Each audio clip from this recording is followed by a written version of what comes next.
courage and valor as a teenager than a lot of adults I know would ever demonstrate. And believe me, Viviana talks about you all the time here. I knew that she saw you as more than just a friend when she couldn't help but smile each and every time her phone rang and your name was on the screen.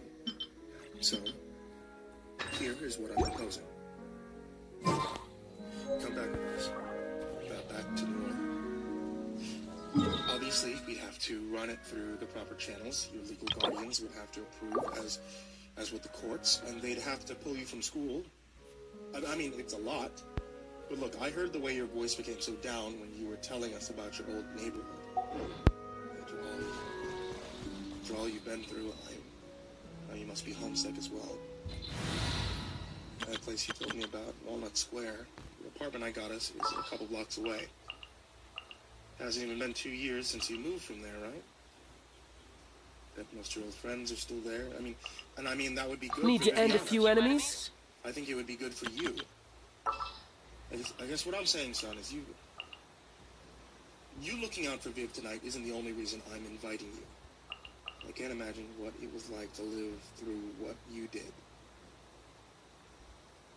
You deserve a fresh start. May knowledge guide you. A real fresh start.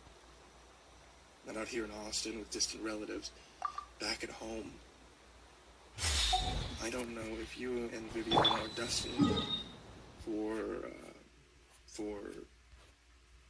romance or not. But even if you two decide to just stay friends, we're still welcome to be a part of our family. If you two do end up dating, at least, I know my daughter has a boyfriend, but I don't have to polish my gun in front of just to make sure that I need some time to think on it.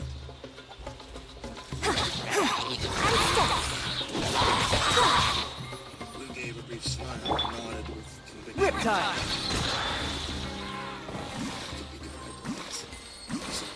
With no faith that his forced response carried any credibility as truth.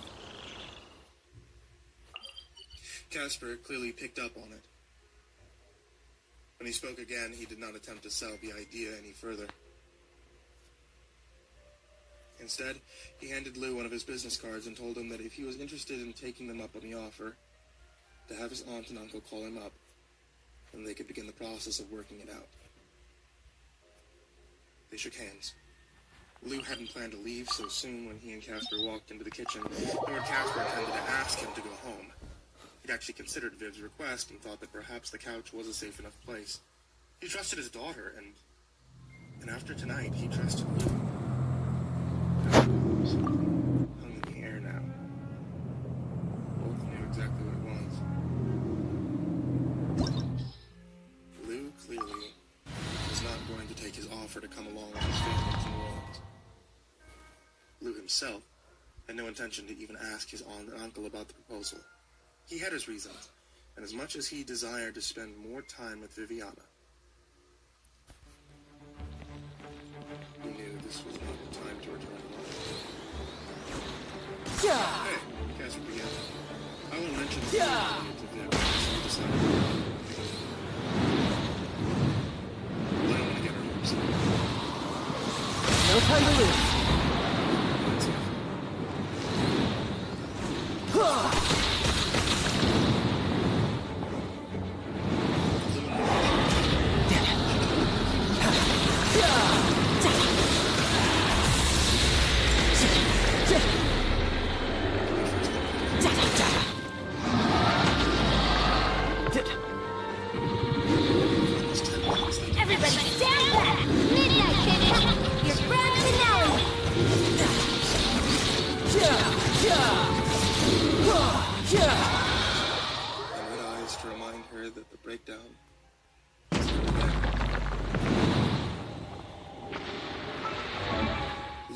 Strung together a thought and the words to carry it to his friend. Sorry, guys, throwing out all those questions. I thought it was something to do with my brother. Oh, no problem. Honestly, I did too. I didn't know Dad was getting heat from the church all the time. Fuck him.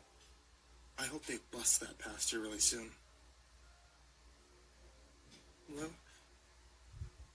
okay?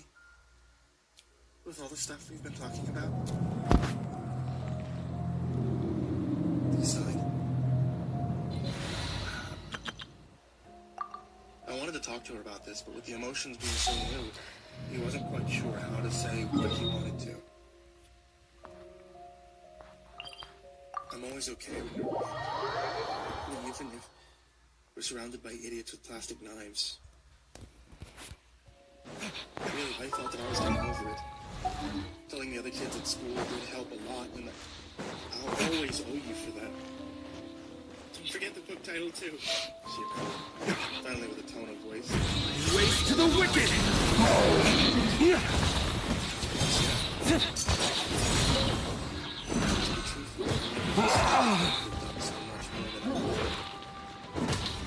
A minute longer banging on the door, and my parents might still be alive.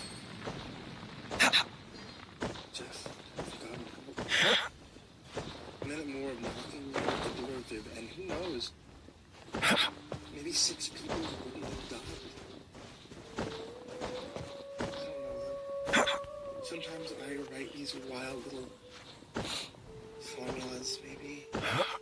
Just dumb pseudo-goth, like everyone would expect from me. One night I was thinking about the time I got. I promise not to laugh, Lou. Yeah? One morning I got hit with a garbage can. Dude, it has no effect. Hell. The next few seconds were some of the most mentally grueling of Lou's life. He fell from the chair in a fit of laughter. He fought hard, though, and after a few seconds, the words to laugh passed. Think you can bully me? Diana special! Witness the power of Gugwa. Know my soul. Decided by destiny. Delve into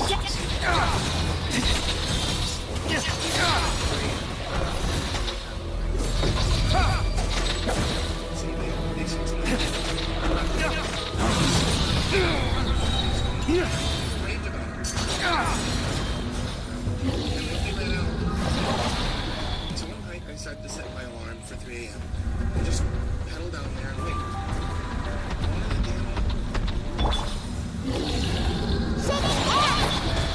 And I was sick of all these early bird donut lovers snatching. So my alarm goes off. It goes off 5 minutes later.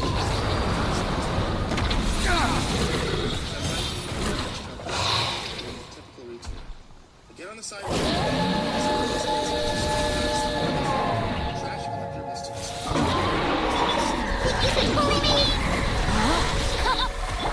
Let me scry. Written in the stars.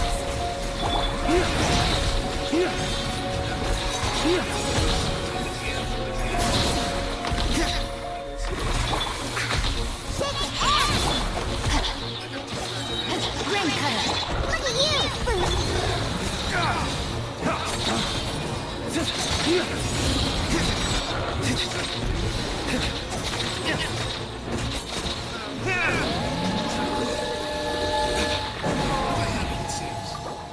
Or what if I hit snooze a second time?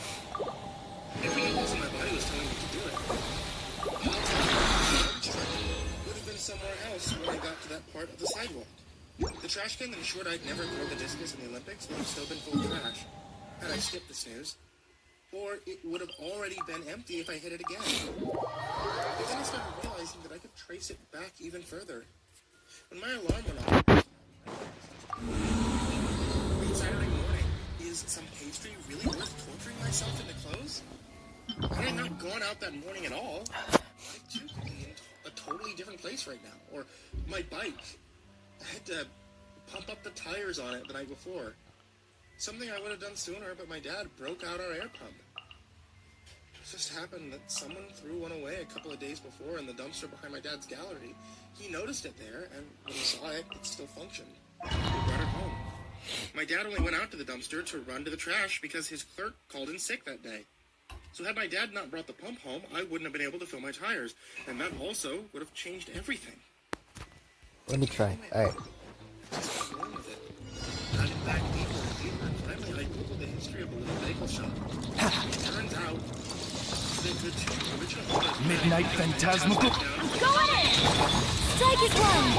You can run, but you can't hide.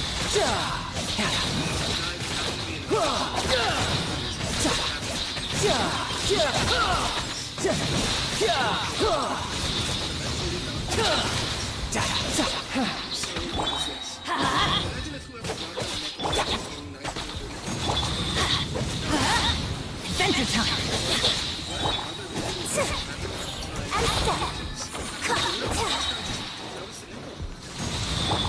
Everybody stand! By royal decree, break a leg! Riptide. No time to lose. Amateur mistake.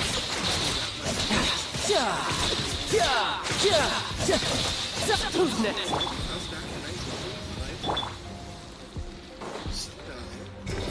Flash slide!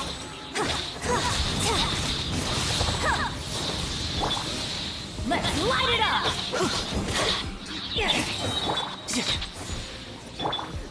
As you wish, maybe. Teamwork is dreamwork! Brace yourself. This is gonna hurt. What? No fucking way. You just moved there. You moved there. You don't move there. Oh, repeat! Strike is No, one! fuck you, man.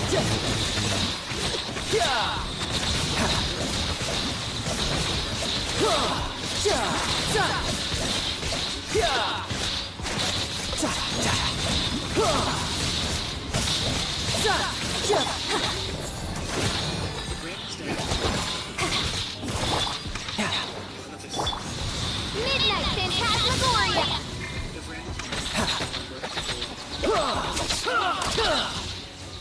No, I keep moving, man. Keep moving there. No, the crowd's gonna be fucked. can trace it back to Randy's Hit the great-great-grandparents crowd. meeting for the first time.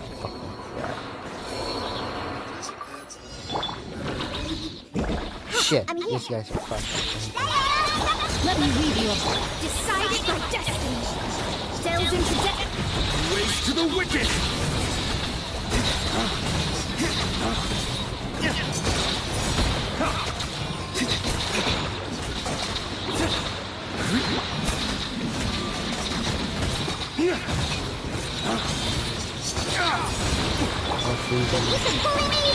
Rain outlines your...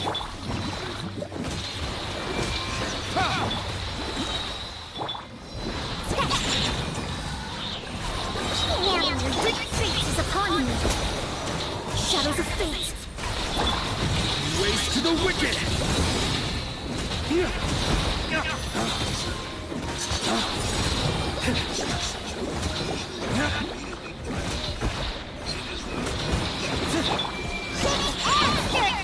Let me scroll.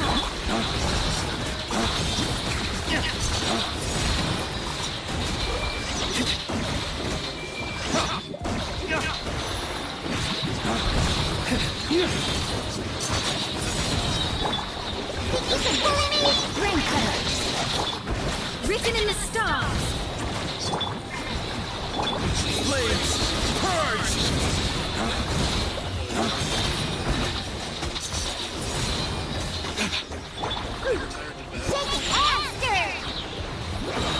I don't have that.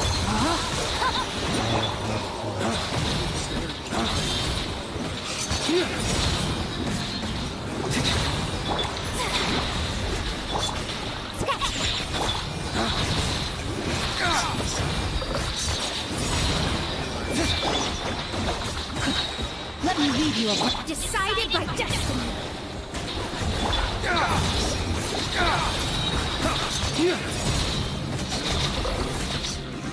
Flames. Purge.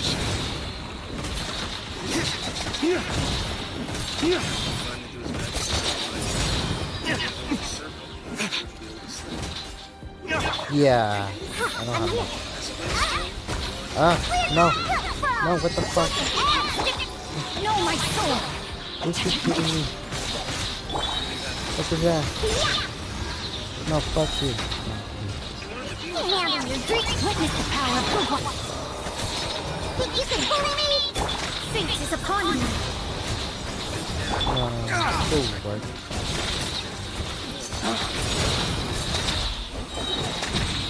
waste to the wicked!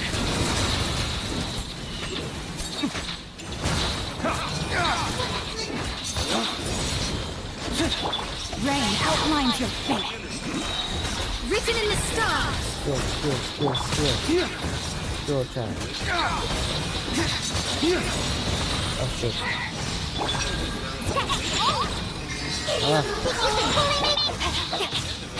Look at you! Let me read you a verse. Dawn, break forth! Don't have much DPS or some shit out there.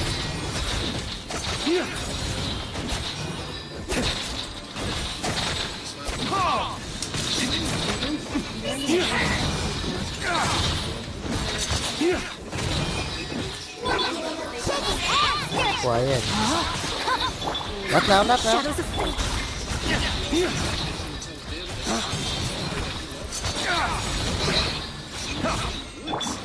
Think you can bully me? Decided by destiny.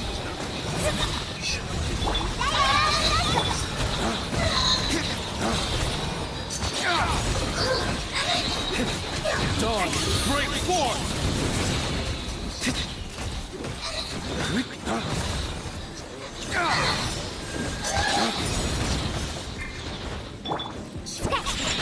Witness the power of Gugwa. Delve into destiny, written in the stars.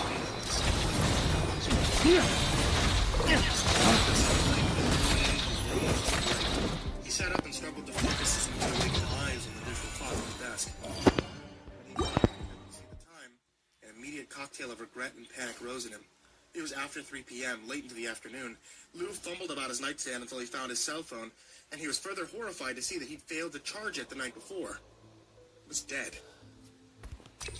He rolled out of bed quickly, placed the phone on its charger. Shit, I know this one. This is crap. Crap. Everybody stand back! By royal decree, your grand finale! Shouldn't let your guard down.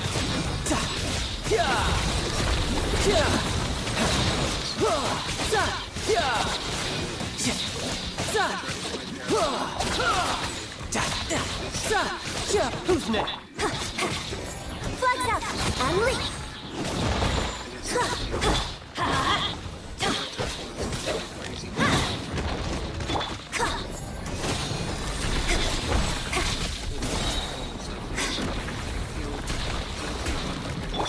As you wish, Mainfoil. Teamwork is dreamwork! Break ahead!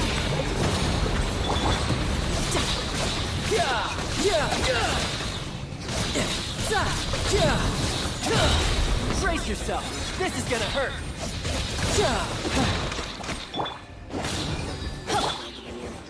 Odds repeat!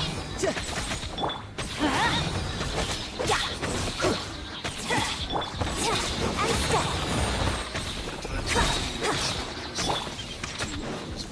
Wings of darkness! I'm going in! Strike is one!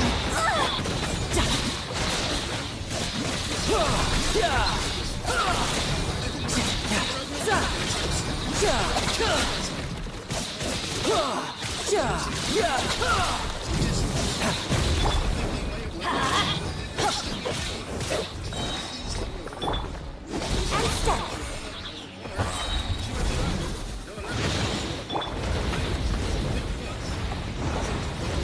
Teamwork is dreamwork!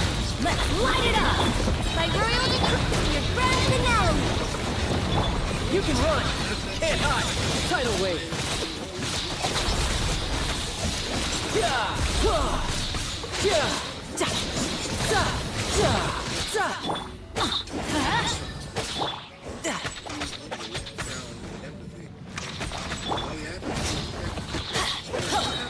As you wish, Main. Everybody stand back! Amateur mistake. Shouldn't let your guard down. He could find her home. Okay, yeah, that sounds great. I understated his enthusiasm. It felt very artificial. Well, his uncle fished out a couple Your coming was foretold. Where the Eternal retreat! Ring cutter! oasis! Fate is upon you. Dawn, break forth! Filthy outsider! Shake his ass!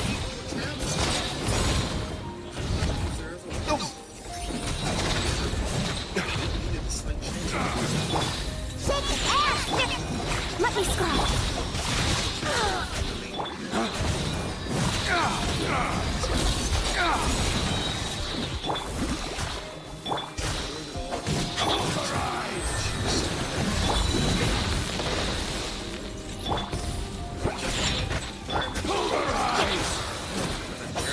Decided by destiny.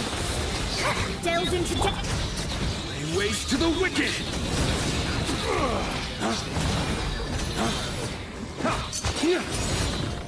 How? Regret.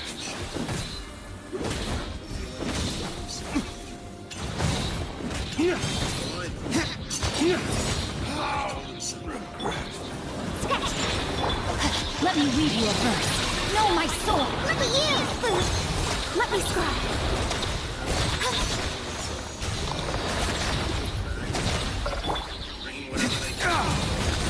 Written in the stars.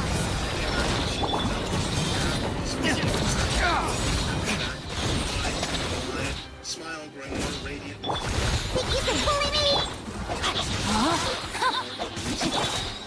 Shake it out! Ring cutter. Flames, purge!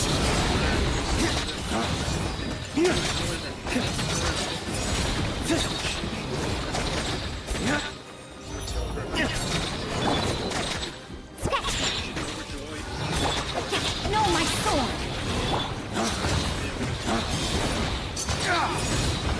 Let's go. Shake it and stir. I'm here. Sayonara special. Decided by destiny. Delves into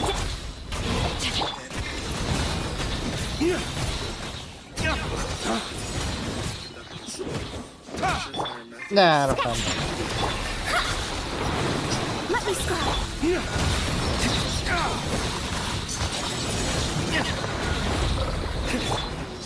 Shake it and let me read you a verse. Lay waste to the wicked! Fate is upon you. Shadows of...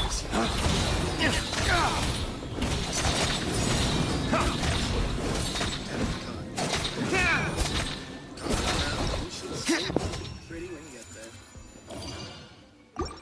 He told Lou that he'd spotted them kissing as they pulled up the night before, but didn't want to embarrass him in front of his aunt.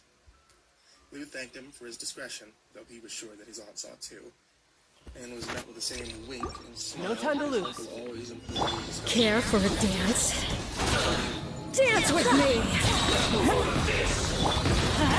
Off we go. The show's only just begun.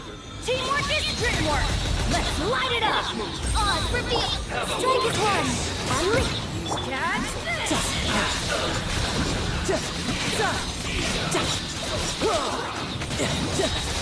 Brace yourself! This is gonna hurt! Bring it on! The driver seemed to have every single red light. And step. This driver apparently Catch this. Everybody stand back. Shadow Raven. Break a leg.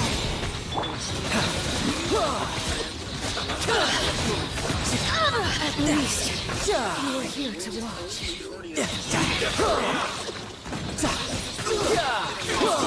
Who's next? And step. By royal Riptide! No time to... Bring it on! Glenshire housing station. Oh, what? Finally, he felt confident they could actually dive the driver there. As you wish, main Fräulein. I'm going in. Strike is one.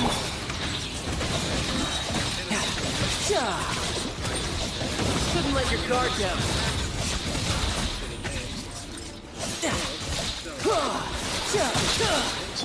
Let's light it up. Vengeance. Unleash. Everybody stand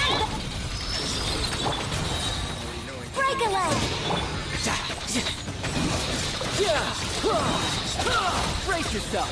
This is gonna hurt. Who's next?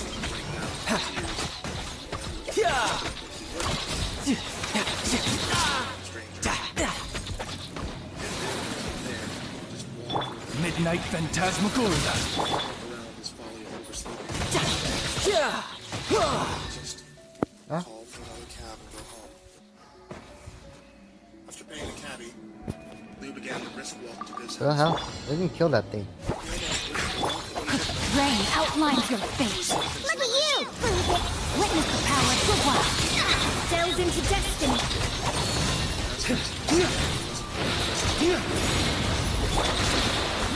Written in the stars. Please, my faith.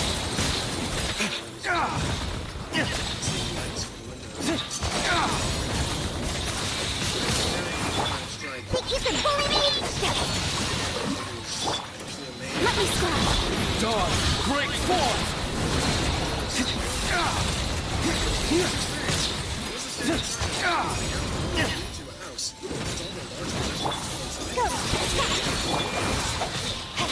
Rain cutter.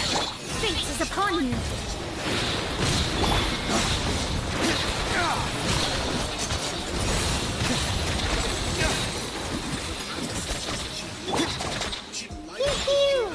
Think you can bully me?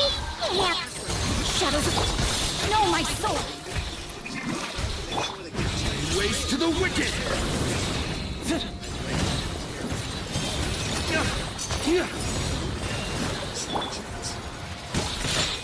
Witness the power of the wild. Decided by destiny. Let me scratch.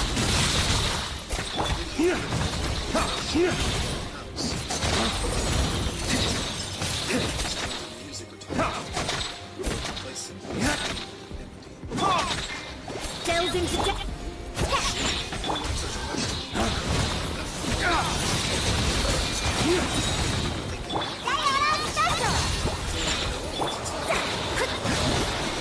Let me scratch. Rain cutter. Dawn, break forth! Written in the stars. Oh my god, he's freezed again.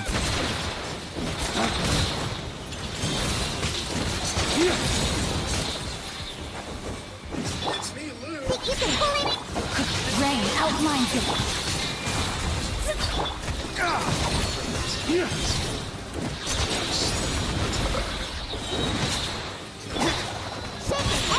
Let me read you a book. Decided by destiny. Delve into... Waste to the wicked!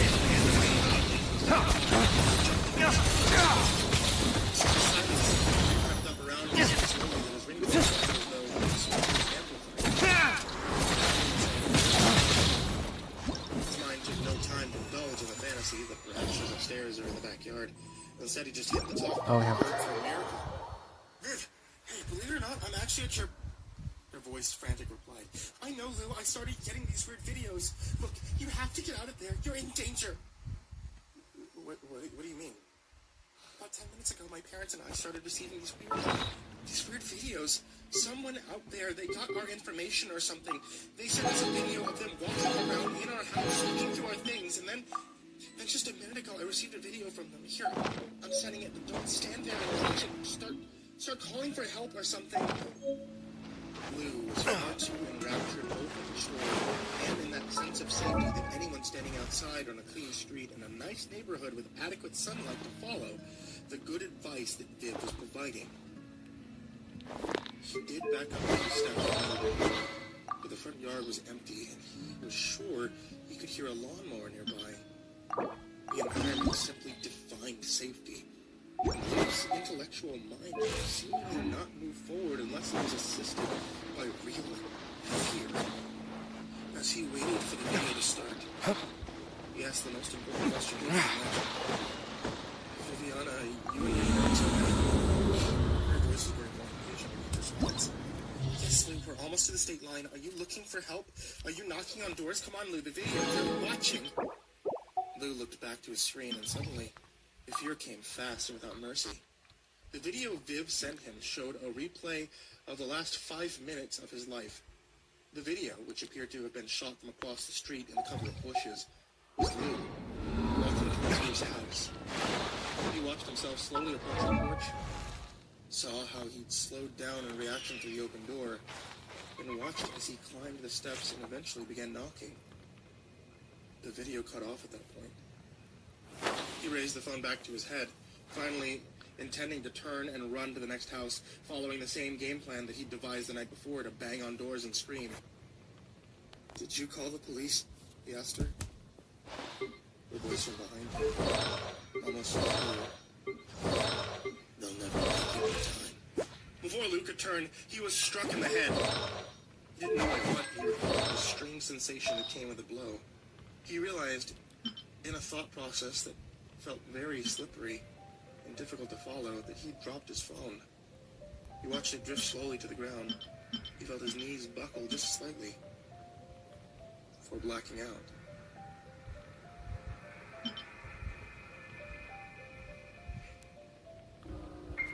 Hey there kids, it's me, Mr. Creepypasta, and I just wanted to tell you thank you so much for watching tonight's video. Or listening to tonight's podcast on the podcast, if you're listening to that there at Spotify or Apple Podcasts or Google Podcasts or wherever you could happen to listen to podcasts. I want to remind you guys also that my wife sells loose leaf tea at etsy.com/shop/ivory-monocle tea. She has different teas, including fruity pasta teas, and you can get a Mr. Creepypasta tea. If you ask for a dabbing sticker, she also has those. And of course, I wanted to give a big thank you to everyone who checks out patreon.com/MrCreepyPasta and supports the show, keeps the light on, gives me treats for my now 2 cats, both Hylas and Hercules. Both of them are a handful. And especially a big thank you to Haha Saha, Jordan Alexander Sanchez, Benzakin, Ken Lenda Higuchi, Jabinski, Nico Cow, Tristan Pelton, Steve Plus, Chance Burnett, Diana Krause, G. Weevil 3, The Red Oak Shield Virus, Hades' Nephew, Carter Barnfanger, Dr. Strawberry, Jordan Wayne Decker, Radney Leapbear, The Government Monitoring System, Ann Charon, Rumble Fox, Acid System, Mike Bullock, Rafael Rodriguez, Dan Sweet, Mad Marstomp, Prozac, and Pancake Appreciation Society, Sean Mills, Brian Arce, Cryptic Nightmares, Shadow Morningstar, Sarah Puppet, Brianna Wright, Someone Love, Seb the King 56, Bad Honey, S-Man, Kiri the Sloth, Patrick Schoolmeister, Thomas Bergen, Barbara Masaya, Bobby Connor, Liam Newman, The Homeless Bird 93, Sky Harbor, Caleb Dougal, Last Blade Song, Eliminator 86, The Ginger Bros, Aaron Storm Pro, and Corey X Kenshin. A big thank you to all of you guys and everybody down there in the description. Really can't thank you guys enough for supporting the show. Thank you, thank you, thank you. And everybody who listens. Sweet dreams.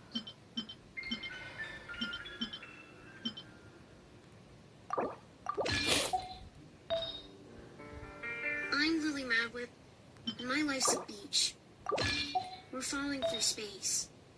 I've fallen through space before, but from the wild look in Meredith's eyes, this is her first time. Dama is holding her in his arms. She flails around like a floppy fish, and he struggles to keep a grip on her. They're too far away for me to hear, but it looks like he's shouting at her, probably to hold still. The wind is shrieking past us. I don't remember there being wind before. Honestly, my last time falling through space felt much quicker than this. But I didn't really have anyone else around me for it, and it's hard to keep track of how long you've been falling when there's nothing around you. I should get a watch. I used to have one. It came in the mail after I sent in a bunch of box tops from my favorite cereal, Lucky Charms. The hands of the watch were leprechaun arms. Pasher holds me tight to his chest, crushed against his rubber suit. I grip him like a little monkey, although one hand still holds Nathaniel. I'm afraid if Pasher and I let go of each other, we'll fall away and never see each other again. He's telling me to just hold on. There's a light at the end of the tunnel. We just have to reach the other side. I don't argue. Something screams past us, and this time it's not the wind. It's an angry scream. And with it comes a white streak that wallops Duma and Meredith, sending them spinning like tops. I get a brief glimpse of Meredith's face, her hair whipping about her head and her mouth a perfect O. Duma's mask and satchel are torn off and fly straight at me and Pasher, narrowly missing us. I feel the hose and pad brush through my hair that's billowing out behind me. What was that? I yell against the wind. Pastor and I watch Duma try to reel Meredith in by the arm.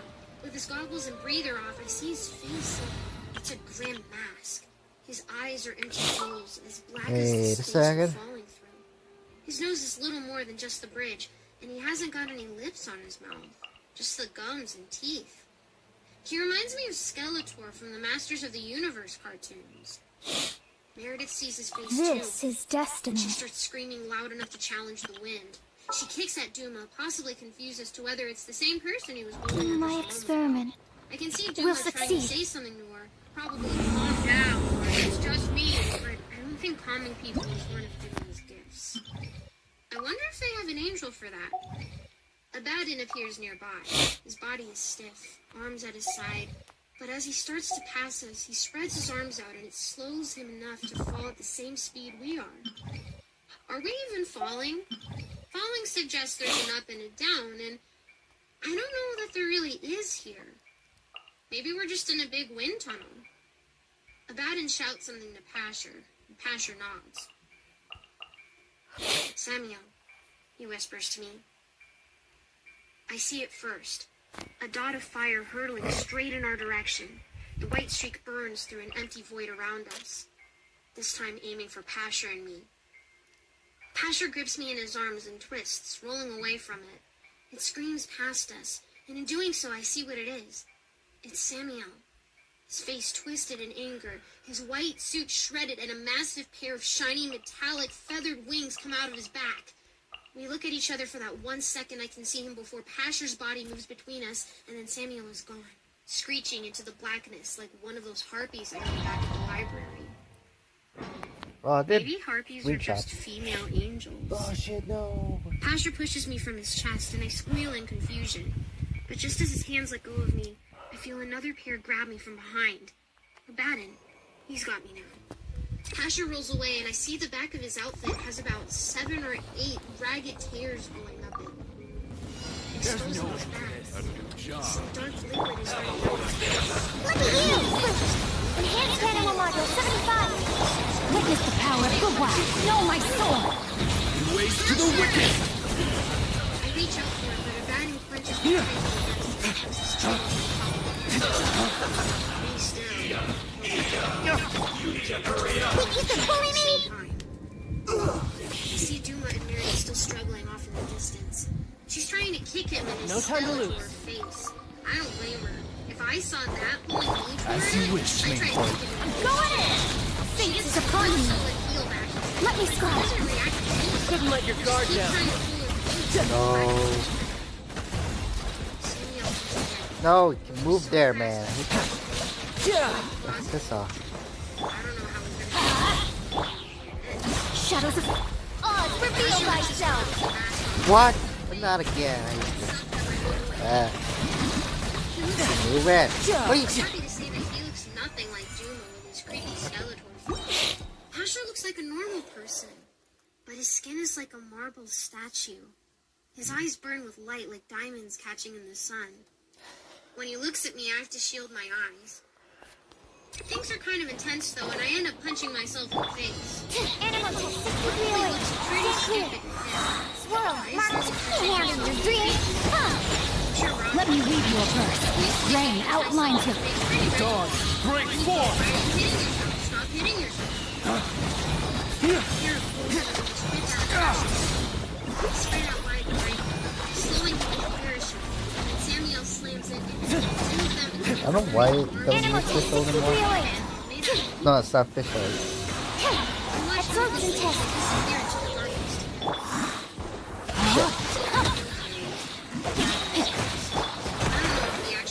Oh god, no. Shake your hands, It's sir. not.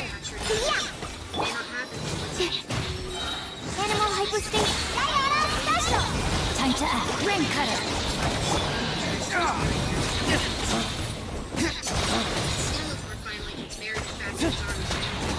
I wish I knew this. Animal test 60 wheeling. Not exactly telling her anything. Just telling Duma, but he's singing her one of those crazy, stupid angel songs. Stand clear. I imagine if I were going through an empty void being kept by a man with a stick for a face, no amount of boring singing would get me to shut my eyes.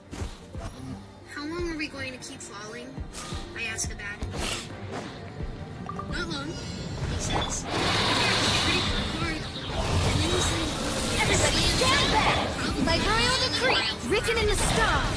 Funny thing is, it only feels like hitting Brace the yourself. ground. This is gonna hurt. I mean, I bet it's pretty high. I had to have been going pretty fast. Shit, man. What are you doing? There's just a sound of loose sand spraying the ground. Let me scroll. Just being a second later, I hear Shadow Vision. Left leg. Teamwork is dreamwork. He's either from Shit. Stop moving away. What are you doing? Ah. Couldn't let your guard down. lying on the beach by the ocean. At least it looks like the ocean. God damn it. Ugh, and it smells like the ocean. I think the ocean stinks so bad because it's like 50% whale pee. You know, whales must have to pee all the time. There's no way they don't. They're constantly drinking water. I have a glass of water before a car trip, and we're hitting every rest stop between home and Nana. Your journey ends here, No, my soul. Lord of Sand. Body and Your night. sacrifice is ready. That's one of the reasons I Think you can bully me? Look at you. Absorption test. Enhanced animal model. Witness the power of Gugwa. Flames, purge! At least it's still attached to your neck. I shake the sand out. Oh shit, no. Stand up the back of my It'd be fine if it stayed up there, but it doesn't stay. It always falls down the back of my head.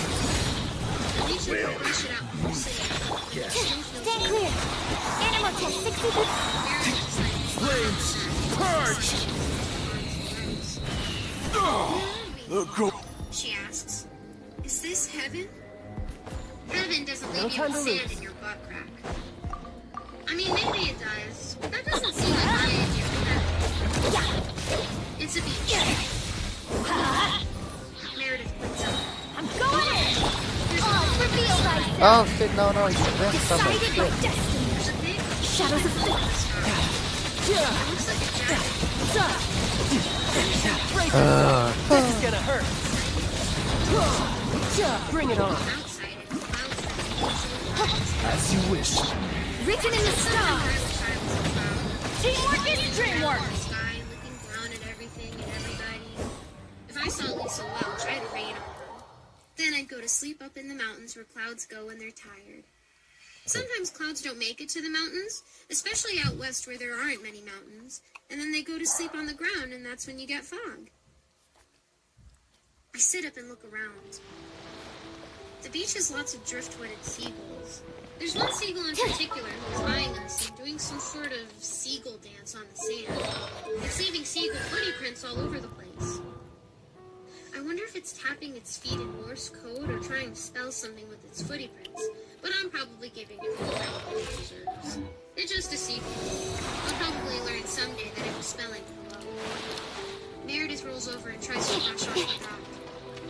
I wish I have sucrose in my other account. I'm gonna have to That's do what that. happens when you lay on a beach.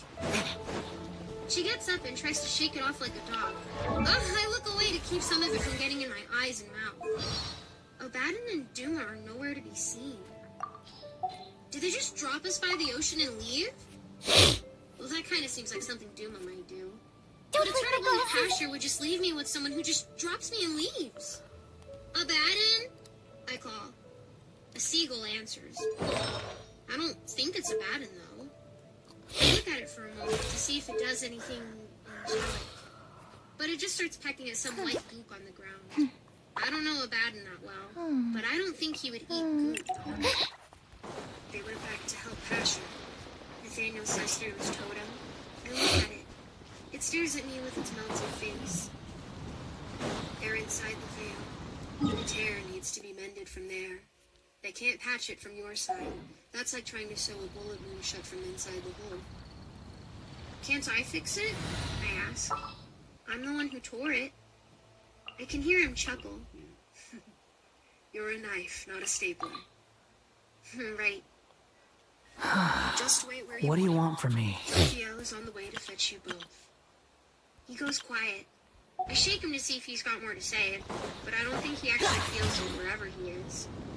Meredith probably shivering a little. Can I have Barbie Shit, back? man. Oh For yeah, of Monday? course. I Oh, hand it's her Sunday. her dolly and Fuck. feel immediately colder. It's I haven't Sunday. noticed how cold it was on the beach before. Okay. Meredith stopped shivering in the skies. What kind of fucking Ragged thing I'm hole gonna in the use? sky overhead looks a little smaller now. I can't tell if it actually is smaller or just further away. It's a bit dizzying to look at since it kind of overlaps everything like a rip in a movie screen. One of the nearby clouds gets sucked up into the tear like dust bunnies into a vacuum cleaner that drifts over the water. Where are we? Meredith asks. I have no idea, so I just shrug. If I had Asher, if I had his totem on me, and he was at his station instead of inside the veil, he could tell me exactly. Relax. Meredith puts a hand over I her think Beto eyes. was good, but Look, oh, look at maybe this. that's one of the angels. I turn and see something dark and human-looking tumble out of the sky hole. It doesn't make a sound, just falls into the water with a splash. Seconds later, another dark something falls out of the sky hole with an even larger splash into the ocean. Then the hole seems to just zip up like a pair of pants and the sky is empty, minus one cloud. Poor cloud. Something in my tummy feels like when you find a pile of stinky garbage behind the grocery store and pick up a candy bar wrapper only to have a gazillion cockroaches scuttle out. I don't think those were angels, I say. Meredith gets up and brushes herself off just as one of the things breaches the surface of the water. It's shiny and wet, which is kind of obvious since it's in the ocean. I can't make out much beyond that, but the bad feeling in my stomach grows by about 5 pounds. Meredith takes a step back. No, that is not an angel. That's good enough for me. Hide. I don't know if these things have seen us yet, but there isn't a whole lot of use for hiding here on the beach. I almost considered just digging a hole in the sand and crawling in it, but my Uncle George has this cabin in the woods by a lake, and we used to go up and stay with him and my aunt and cousin Susie. Whenever we visited before Susie got run over by a boat, I would play on the beach and dig ruts in the sand and play little toy Yodas and Jawas and stuff. There's no end to this. You can bully me! Dare to mess with me! I spent way too many days waiting for Jawas. Wretched vermin! Hunter. Here comes the hunting. At the edge of the beach. I can see the heads of her furry bunny slippers sticking out. The things from the veil might see them and munch on them thinking they're real bunnies. That would be bad. I run over and drop to my tummy beside her. Your bunnies are showing, I hiss. Get down, look me.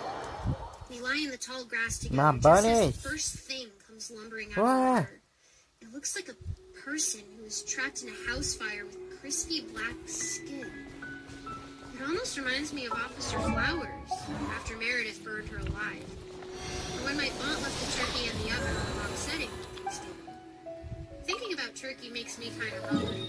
But at the same time, looking at this crispy guy with his turkey-like skin makes my cockroaches and makes my skin even harder. The crispy shambles up the beach like a zombie in a bad horror movie. Its body is lean and bony, and I wonder if it's just as hungry as I am. I don't think it would like it. I bet its diet consists of little girls. Behind it, the second rises up out of the water, equally charred and black. Their faces are blank like Halloween masks. No eyes that I can see, just smooth, crispy turkey skin. And mouths, of course. Because if it's going to be frightening, it's gotta have a mouth it can eat you with. What are they? Meredith whispers.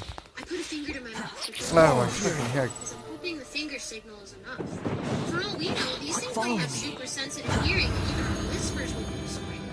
Meredith sees my finger gesture and nods. What is that? I'm relieved she understands. Suddenly I hear crunching. Time for something. takeoff. Pulled by some Have fun with this game!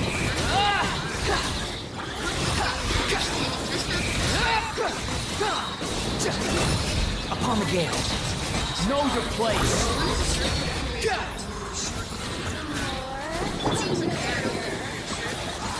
Think you can get away?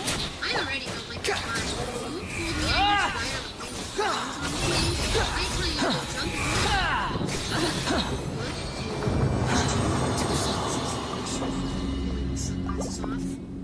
The crisps turn in their direction. I don't know if I should tell you something. I hope he's able to get out of the field now that they had to put a band-aid on the hole he made in it. Did they see these things fall through before they closed it? Are they aware that something got through? Are they on their way as we lay here hiding in the tall grass? The first surfer moves toward the Crispies. Can't you see they're not human? I mean, they look human-ish. The wind rises. One's got eyes and the Crisps don't got eyes.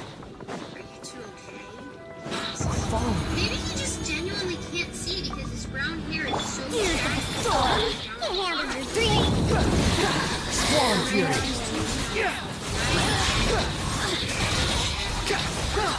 Crispy shambles hair. Whoever raises its bird black and points at its face and looks like Time for takeoff. Faster! Unsightly insects. Asher's here. Truth repeats its course. Magicians perform tricks. That's how I remember it. If you're ever unsure whether you're a magician or a monster, just ask yourself if it pulls rabbits out of its hat, that's a magician. Or it acts like it's harmless when it's actually not. That's probably a monster. Of course, I know a certain magician who is also a monster. I want to yell at the two guys to run, but the Crisps don't know Meredith and I are here, and they're keeping it down. I'm pretty sure they came after us. Meredith looks at me with her one good eye and makes a gesture I don't recognize with her shoulders. Kind of a shrug mixed with a head. Think you can get away? I have no idea. Think you can bully me? She needs to retake that class. Look at you! The wind rises. She can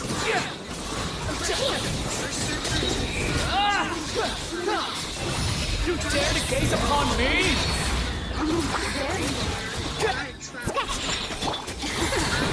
See about me amuse myself a little. Have fun with this game. Time for takeoff. Yahoo! Too late for regrets. Cry louder. Swan Fury. I can hear the bones crunching. The man's arms flap out of the sides mildly of the elliptical balloon. I can't see his face, but I imagine it's probably got a look of shock on it under all that shaggy hair. His body hangs from his broken neck like a big, useless sack. Crispy keeping a tight grip on the sides of his head, apparently strong enough to hold him up by just the ears. My Uncle George used to tease Roger and me by threatening to pick us up by the ears. He'd grab our ears in his hands and start to pull and tell us, "You better hang on or I'm going to rip them off." And then we'd grab his wrists and hold on and he'd pick us up. Are you? I think really we were holding ourselves. Handle your dream. Dare to mess with me? Truth repeats its course. Think you can get away?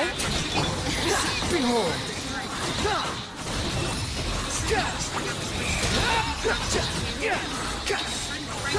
Bow your head. I can't see him anymore in the tall grass, but I can hear him screaming and the sound of the Crispy using its teeth and nails on him. Have you ever heard someone who's really, really hungry eat a turkey leg? It's like that. mushroom for me. Yes, I'm still hungry for turkey. I can't help it. Get But the it. more I think Where? about all this is going on, Where? the more I think I might swear at turkey forever. Within seconds, the surfer's screams sound like he's just really passionate about gargling. I look at Meredith. She's got her face buried in the ground and her hands over her ears. I'm glad she's not seeing this. Yeah. I see this sort of awfulness so regularly that if I could just keep a therapist, they'd be able to write a book about me. Meredith, I think, still has a chance to just make for a short paper in a medical journal. I pat her on the back gently, but when she starts to lift her head, Like I press down as chaperone. firmly as I can. Don't look. Not yet. Crispy number 1 lowers the dead surfer to the ground gently. I can barely make out the back of it as it's hunched over. A moment later, I hear an awful, wet, ripping sound and more bone crunching, and then it stands back up holding just its head. The head happens to be turned in our direction. And Where the is surfer's it? eyes look like he's I just don't really know. asleep. The fact that his neck is... Test it, Terry. Well, I don't want to go into detail, but let's just say it's a really upsetting setting sun. I'm here. I cover my eyes with my fingers, lifting my fingers. Time for takeoff. Rachel, Have fun with this game.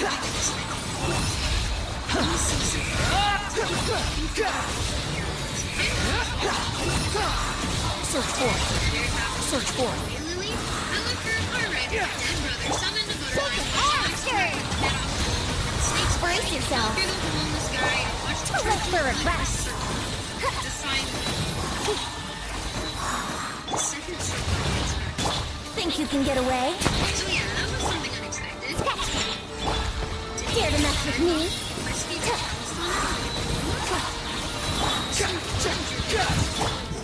Here we go.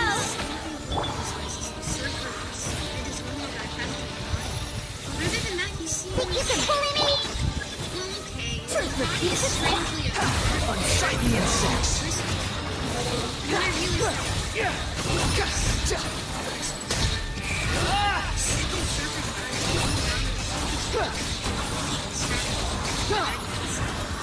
he looks like Time for takeoff.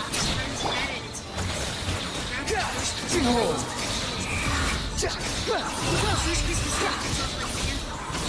It's fine.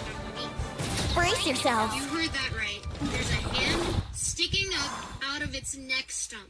Just a big old crispy hand which gives a thumbs up to its buddy before placing the first surface decapitated head on itself, with the hand sliding up into its neck and disappearing somewhere inside.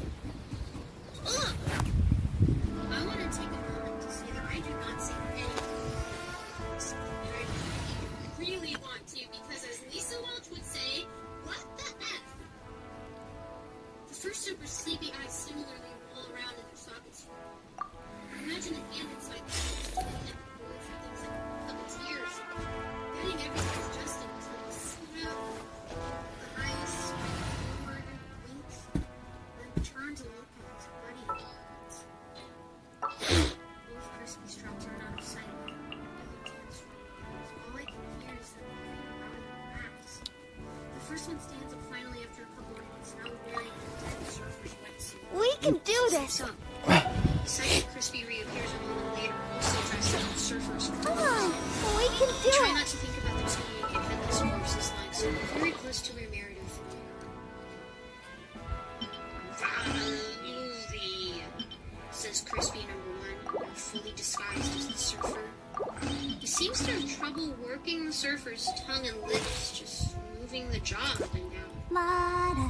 Crispy number 2 seems to understand it nonetheless, and bends over, gathering up the remains of the surfer it's wearing, and throwing them over its shoulder. I make the mistake of continuing to watch this horror show and get a good view of what's left of the second surfer's neck. I stop covering my eyes and cover my mouth instead. I can feel the cockroaches in my tummy trying to work their way up and out. Hurry. Crispy say as they shuffle away. The wind rises. Search for it. Know your place. Good, too slow. Are they doing? I don't know. I admit. Stay here Follow and me. I'll take a look. She hugs her knees to her chest and curls into a ball like a pill bud. Squall and fury. I sit up and peek over the top of the grass. No monsters in sight. I feel like at any moment they're going to suddenly leap out of somewhere and yell, "Gotcha!" Or at least as close to that as they can. Wind rises. Turkey bar.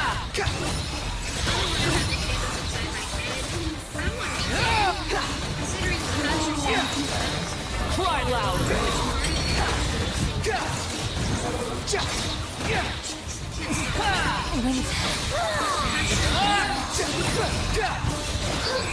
Meredith has the same expression I had. Squall and fury. An angel. I forgot his name. One who took Lisa Welch. I wish he loved Lisa and taken Meredith instead. Lisa seemed happy surrounded by Hecate's weirdos. She could stay there in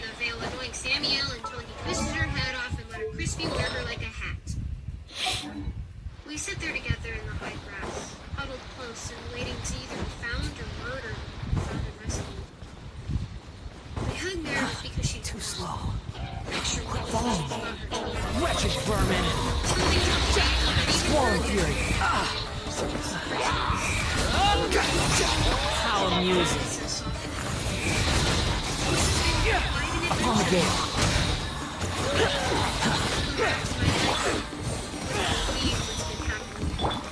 The wind rises. Quit following me. It all started when I noticed I was getting followed by this big black dog.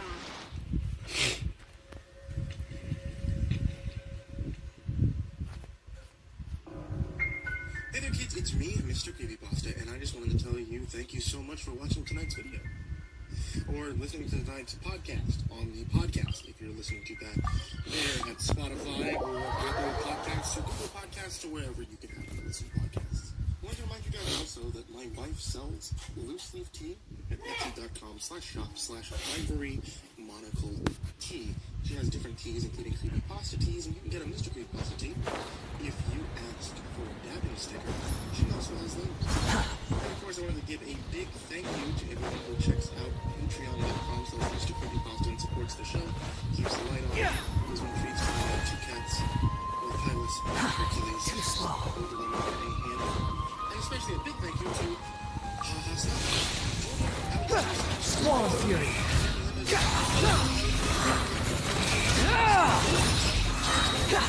You dare to gaze upon me?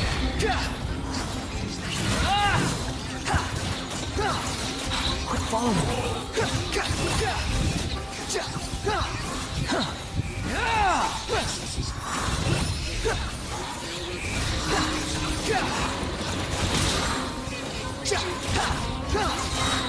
Cry louder. Behold.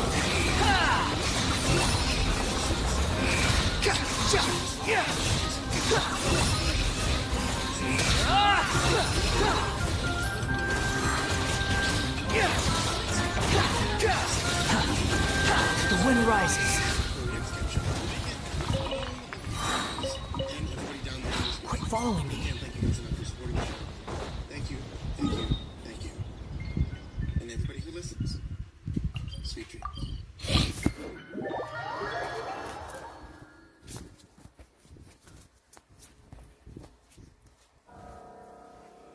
Brooklyn, New York. A young man, 18 years old, sits next to his living room window.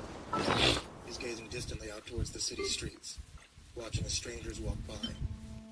He has much on his mind and little of it good. A woman close to his age, older by a margin, not great enough to make a difference. Swallow fury. With himself. Sadness apparent in his eyes as she approaches to join him. Tea? Demir voice asked. The wind rises. Not right now. Thank you, though. You're all right. We were returning to stare vacantly at the pedestrian beyond our eyes. Last night was That's close enough. Another unsightly insects. Behold.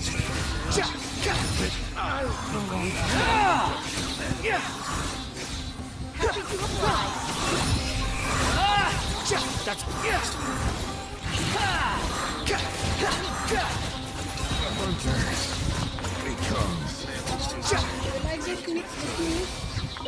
Yeah? words. I just miss him so much. The woman's eyes remained fixed. Jesus Christ. Lou, I'm waiting, she says, this time with a bit of sarcasm in her voice.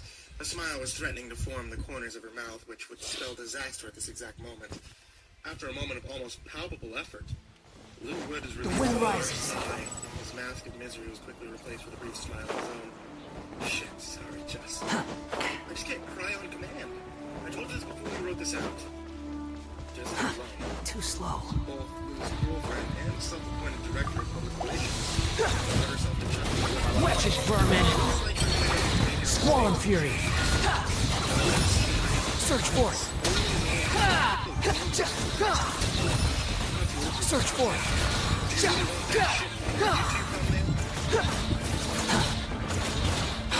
Follow me. Behold.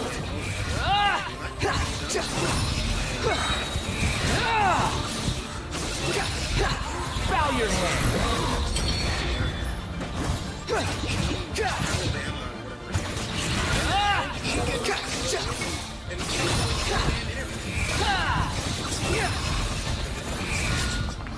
Rich guy that was murdered in Manville and all that. Yeah, let's forget. I guess since then, Too slow. some sort of mission to expose the town. She's recently appeared on some B-rate shit show called Cult Hunters. After her episode was filmed, the actors played the roles of her and your brother. They were freaking murdered. So Wind rises. news is the day I want you to shoot me in the face with a flare gun. Because that's the day I start turning into my dad. Death will be a welcome to mercy to avoid that fate. But Leo, if I shoot you with a flare, you'll turn into your brother. Leo the Killer. Doesn't have the same ring to it. So you're saying that Jeff the Killer does? Christ. Only my big brother could become an infamous... Swallow Fury. Sounding like a...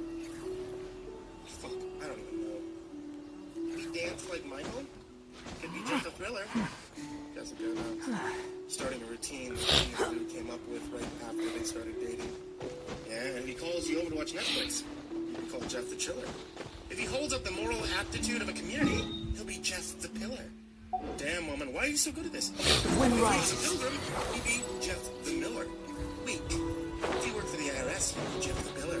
Okay. If he was a Follow me. shitty writer who couldn't stay away from purple prose, he'd be Jeff the Pillar. You really tried there. If he rolled a Swallow natural Fury. saving throw to avoid being hypnotized by an evil wizard, he'd be Jeff the Willer. A challenge. Willer is not a word. Too slow. Well, sweetie, I hate to break it to you, but Lou is not a name. Yep, you're still here. Challenge overturned. Damn, Jess. You have balls. By the end of their game, Lou Woods and Jessica Lum were laughing long, earnest. The aggravation. Know your place.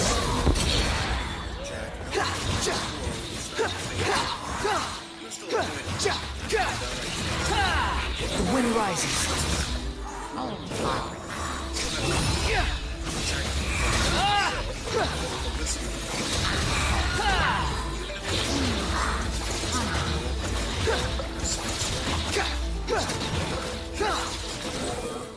He's checking.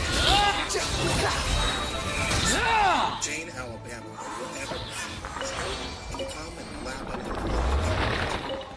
There was only one Lou Woods. Come on, we can do it. To ride that name straight into celebrity status. On the subject of celebrities, Lou's sit-down with Elder had sported not only the aggravation of Jane falling in, ranting about the cover-up in Mandeville, the murder of 2 actors working with cult hunters, and about 1 million other portals into insanity. He'd also been swept up by Randy, who was scheduled to be a surprise guest. Behold. Now, yeah, Too slow. Unsightly insects. Squall Fury.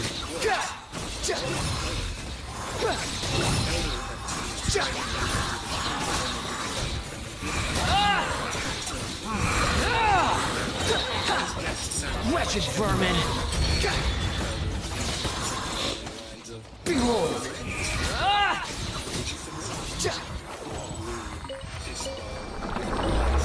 Stoic courage, yet body language that spoke only of chaos. You want to use my hat as an umbrella? Producing The audacity to even make that request. The wind rises. Well, here he is.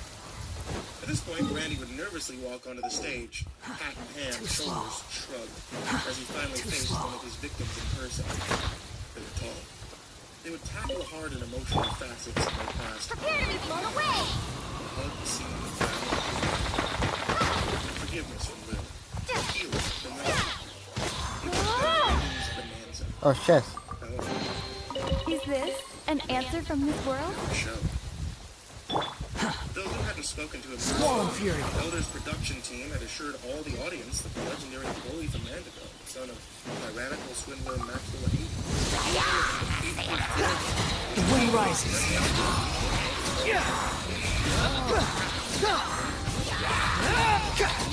Search for it.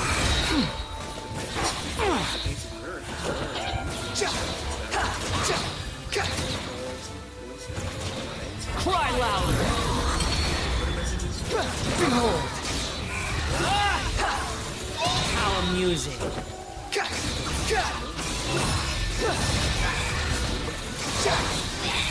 his ever faithful friend, many she filmed, Jessica Lum had managed to calm him down to get him back. Following me. This is Swallow Fury. camera time. How if we're letting you in your home? I never promised about meeting with Randy. It was supposed to be a surprise, so no PR damage. The wind rises. This may get you another spot on Instagram, or maybe The View, or Dr. Phil. But who the fuck cares as long as it's camera time for you? Now go out there and knock him deader than your brother on a flare gun-fueled "My mommy didn't love me" murder spree. She always knew what to say. Jane had been critical that even the crafty Jessica had not seen coming. The show was going all right. It was being broadcast live, and it was obvious to Jessica that Elder was throwing Lou too many You're so happy just to see the sun again. the broken How behold.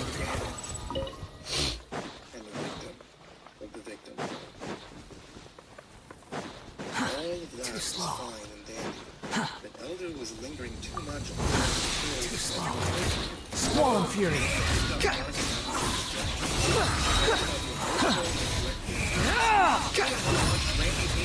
You dare to gaze upon me?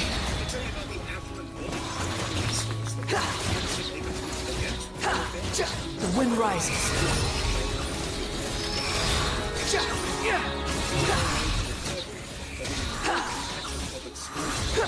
Search for it. Wretched vermin. Behold.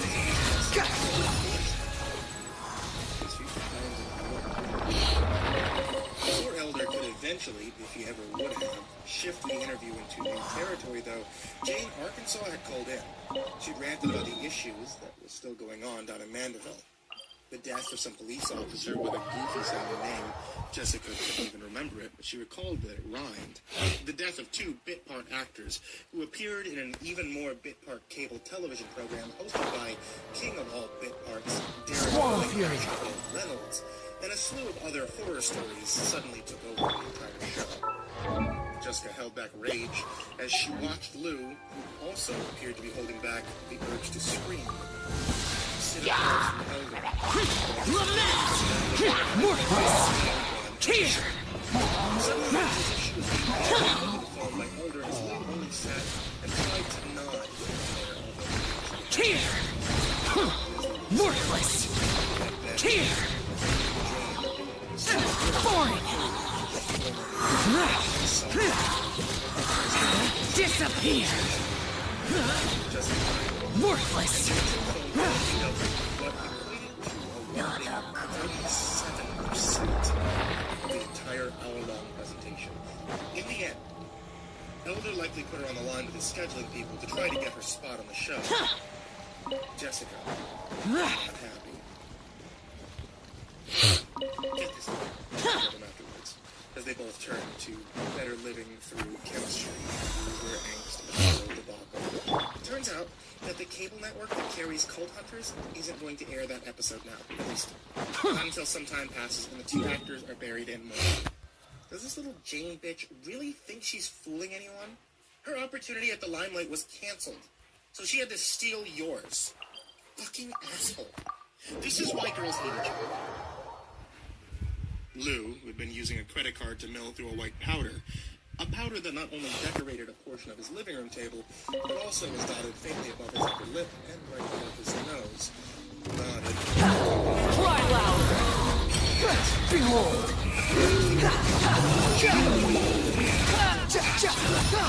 Upon the gale. You'd like to dress up as your brother, post Rare versions, of course. Of course. Lou agreed.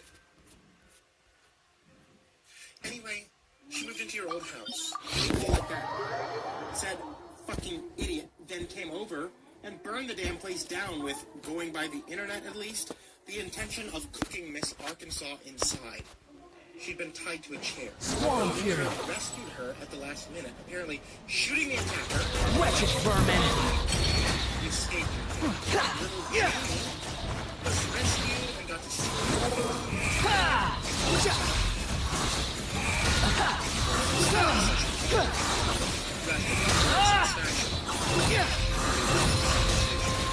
This will do. Unsightly insects. as soon as Randy failed. What a dick. Guy shoots my brother with a flare gun, then can't even have decency to repay me with some top-notch ratings. Lou's compass of success had not always pointed so diligently to the north. Feel like you can. Behold.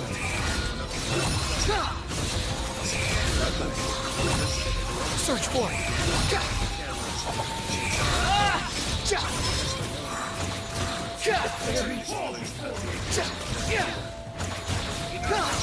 The wind rises.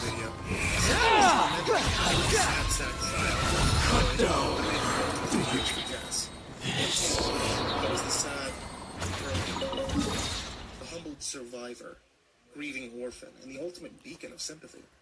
In reality, Lou Woods wanted his share of the profit from the crap his brother had heaped onto him 4 years ago. He had asked for none of this, yet it'd be delivered to him in the form of 2 slaughtered parents left to rot in a bedroom just a few yards down the hall from his own. Jeff had left. James Wake was ruination. He had to live with it. And he decided some time ago that if he had to live as the brother of Work time. Cry loud. Behold.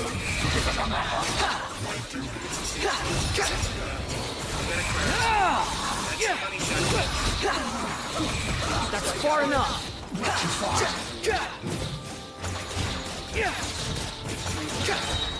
Unsightly insects. Better be camera ready when I get back. Real emotion, Lou. She left. Lou thought about what she'd said. Real emotions. He used to have those. Now that he had the house to himself, he decided to continue his reminiscing. He walked into the small bedroom that he and Jessica shared, and opened up the case that held each video she'd ever shot concerning the past, present, and future of Lou Woods. Jessica had labeled them religiously. They were perfectly ordered.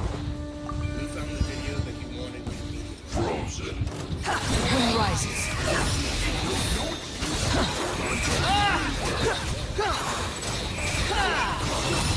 Time to put this.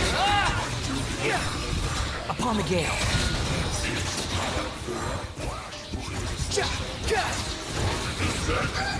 Quick fall. Behold. Bow your head. He sat back and listened as he watched Jessica asked a question. The wind rises.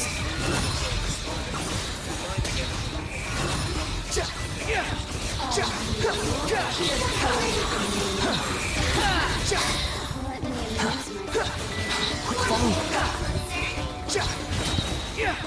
Wretched vermin. Behold. Soon enough, his mind's eye to 2015. The horror that became his life. So,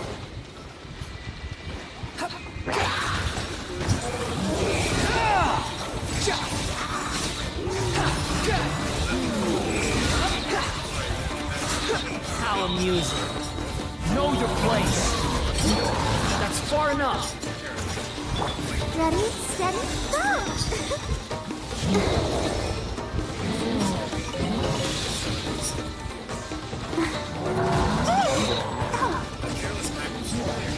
The wind rises.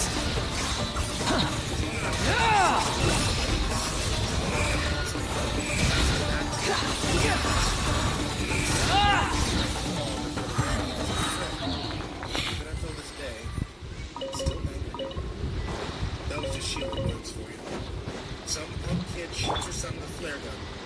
She still finds a way to connect with her new friends. Marcy had driven Lou the short distance from Albedo Springs to Vanderbilt.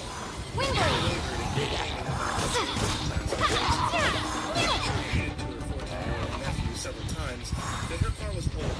She didn't like taking it so far. Behold! It was as if Marcy didn't care that her other nephew was in the hospital with severe burns to his face. Too She slow. sighed loudly each time she had to stop for a rest. Unsightly insects. She made no effort to The wind rises.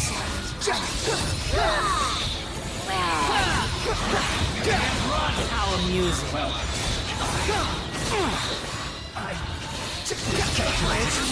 Transgression! Cry louder.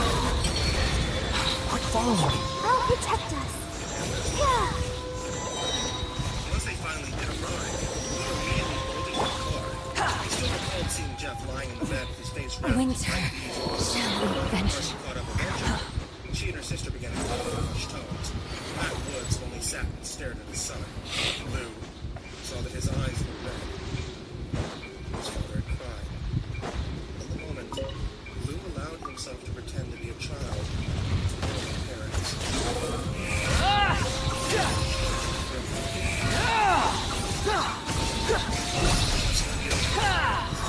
He assured us that injuries to his injury. Behold. We know. Just a flare gun.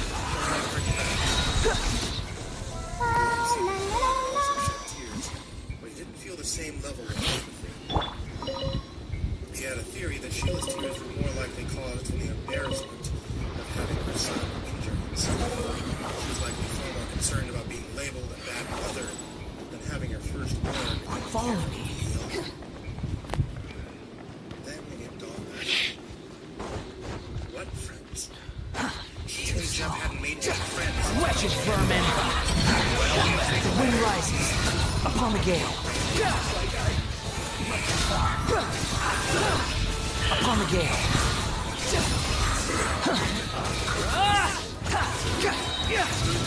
Cry louder. Squall fury. Upon the gale.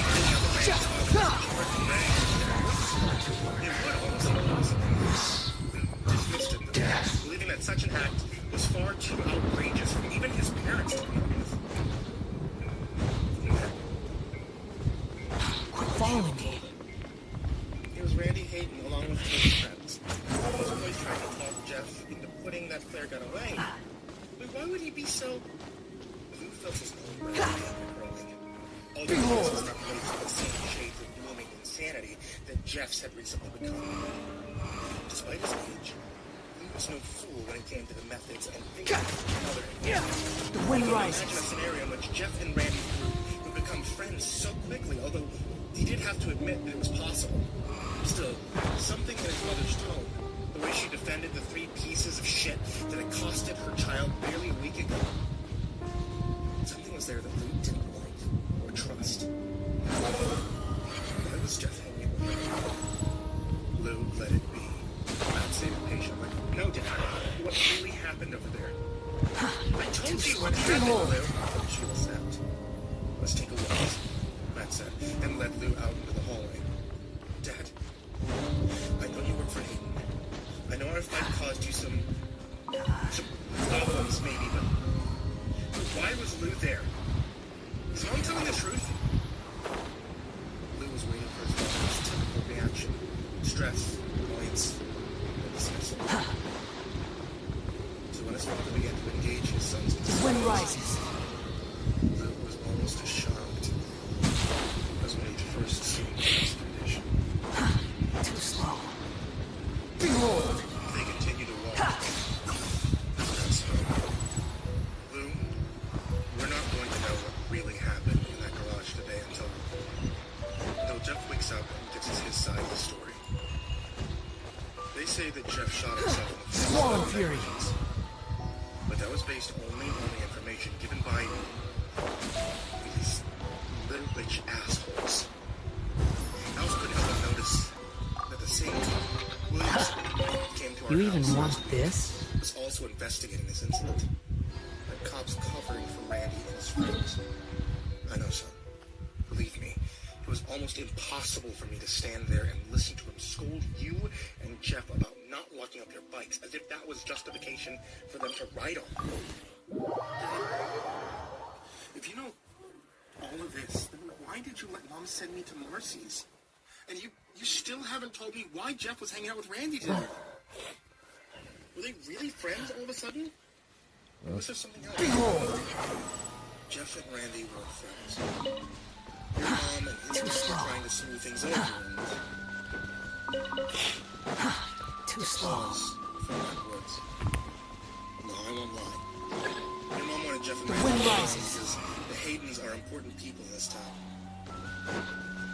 I'd already squared things away with Max Hayden for the most part. The idea of the kids trying to make friends. That came from your shooting. Why does Mom care so much about this shit? I'm sorry, crap. No, shit is exactly what those kids are. Their families, wealth, the success that came from the parents they were just lucky enough to be born from. That becomes their shield and sword. It protects them. Like with Williams. And it could be used as a weapon, too. Dealt with people like Aiden all my life. I worked my ass off to climb the damn corporate ladder, having to bow down to executives who likely produce the majority of Randys in the world. I hated it. Because Lou, no matter how many times you write Following me. that make them look good to their bosses, no matter how many times you come in early so they can have hot coffee waiting, no matter how many times you kiss the goddamn ring, you're always trash. Just like me and Jeff, or to Randy, Keith, and Troy. No, you are not. You and Jeff are better now than those little fucks were in their entire life. I just wanted to make sure that you and Jeff never had to be like me, rolling away in a cubicle, complimenting some jackass's tie and laughing at his jokes, all in the name of making a living. Christ. I fucked this up royally tonight. I just don't understand why you and Mom have to act like you do. Why couldn't you have just stood up for us with Williamson? Why can't you stand up now? It's because I love Sheila so much. And one day you'll see what it's like. When you're married. Your mother's put up with a lot from me over the years as well. I've made mistakes in the past. She's chosen to forgive them. And this town, this illusion of status, it gives her something that I think I may have taken away years ago. Dad, what? It's not for you to know, Lou, but as much as I love your mother, I can't ignore the fact that my son is in the hospital because of some shithead kids. But trust me, Lou, once we find out from Jeff's side of the story, if it turns out Randy and his friends did this, I won't have to worry about working for Max Hayden any longer because I'll put those kids' heads. Bye-bye. Gotta go away. His father's words brought a genuine smile to his face. His father continued. Now listen, son. Don't take any of this to your mom. She's gonna have to deal with this her own way. And you already know what that way is likely to be. You gotta support her too. She has to go through the emotional distress of having an injured child. She may not show it in the best ways, but she loves you both very much. She has her own cross to bear, and I hope one day you can understand that. Squall and fury. Okay, Dad. I won't hassle Mom. Get away. Thank you. Behold! Look, I'll take care of Sheila for the next few days if you agree to take care of Jeff. You're gonna need a lot of emotional support. I know having to rebuild some trust with him, and I will. But in the meantime, he's going to expect you to be sure. Quit following me. Can you do that for me, Lou? The wind rises. I don't care what kind of house you live in or how much money you make. I just want my dad. And Mom, too. Squall and fury. work and maybe we can go camping or something. In that moment, Lou felt a joy and peace come over him that he hadn't felt in ages. It felt like he was reunited with his father. He believed in his heart, without a doubt, that things were going to get better now. He was wrong. Lou discovered his parents were on what would have otherwise been a rather difficult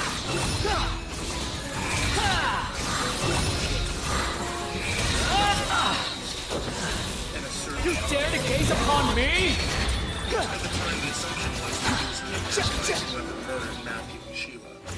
Behold! Crimes seemed that he was their job, and as one child, bedroom, he couldn't help but notice the adults were telling him less and less. Something was going on that they didn't want him to know about.